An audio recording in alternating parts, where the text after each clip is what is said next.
అన్ని ఇండస్ట్రీలలో ఇప్పుడు re release trend ఏ రేంజ్లో కొనసాగుతుందో ప్రత్యేకించి చెప్పనవసరం లేదు.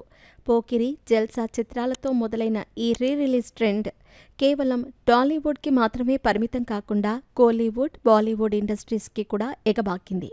మన తెలుగులో ఈ రీ రిలీజ్ ట్రెండ్కి కింగ్స్గా పవర్ కళ్యాణ్, మహేష్ బాబు వంటి వారు నిలిచారు. వీళ్ల పాత సినిమాలు బాక్సాఫీస్ వద్ద రీ రిలీజ్లో సెన్సేషన్ సృష్టించాయి.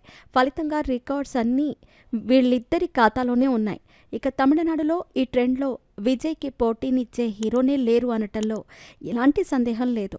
ఇప్పటికే ఆయన గిల్లీ చిత్రాన్ని రీ రిలీజ్ చేసి 50 కోట్ల రూపాయలకు పైగా గ్రాస్ వసూళ్లను రాబట్టి సంచలనం సృష్టించాడు. ఇప్పుడు రీసెంట్గా ఆయన తన పాత సూపర్ హిట్ చిత్రం సచిన్ని రీ రిలీజ్ చేసి మరోసారి తన సత్తా చాటాడు. రెండవ వారంలోకి అడుగుపెట్టిన అజిత్ కొత్త చిత్రం గుడ్ బ్యాడ్ అగ్లీ చిత్రానికి పోటీనిస్తూ భారీ గ్రాస్ వసూళ్లను రాబట్టిన ఈ సినిమా వర్కింగ్ డేస్లో కూడా డీసెంట్ స్థాయి గ్రాస్ వసూళ్లను నమోదు చేసుకుంది. కేవలం తమిళనాడు ప్రాంతం నుండి 10 కోట్ల గ్రాస్ వసూళ్లను 5 రోజుల్లో రాబట్టింది ఈ చిత్రం. కేవలం తమిళనాడులో మాత్రమే కాదు, కర్ణాటక, రెస్ట్ ఆఫ్ ఇండియా మరియు ఓవర్సీస్లో కూడా ఈ చిత్రం గ్రాండ్గా విడుదలైంది. ఓవరాల్గా మొదటి 5 రోజుల్లో వరల్డ్ వైడ్గా ఈ చిత్రానికి 15 కోట్ల రూపాయల గ్రాస్ వసూళ్లు వచ్చినట్టు ఆ చిత్ర నిర్మాతలు చెబుతున్నారు.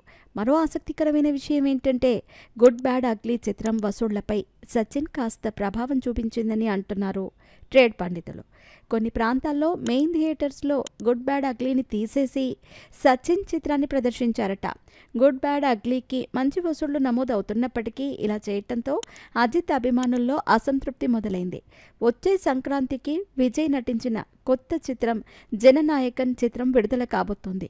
ఈ సినిమా విడుదలైన రోజునే రెడ్ జైంట్స్ సంస్థ ద్వారా అజిత్ పాత చిత్రం విశ్వాసంని గ్రాండ్గా విడుదల చేస్తారని అజిత్ ఫ్యాన్స్ సోషల్ మీడియాలో కామెంట్స్ చేస్తున్నారు. అందుకు తగ్గ ఏర్పాట్లు ఇప్పటి నుండే మొదలు పెడుతున్నారట. చూడాలి మరి ఈ రీ రిలీజ్ వార్ కోలీవుడ్లో ఎక్కడి దాకా వెళ్ళి ఆగుతుంది అనేది.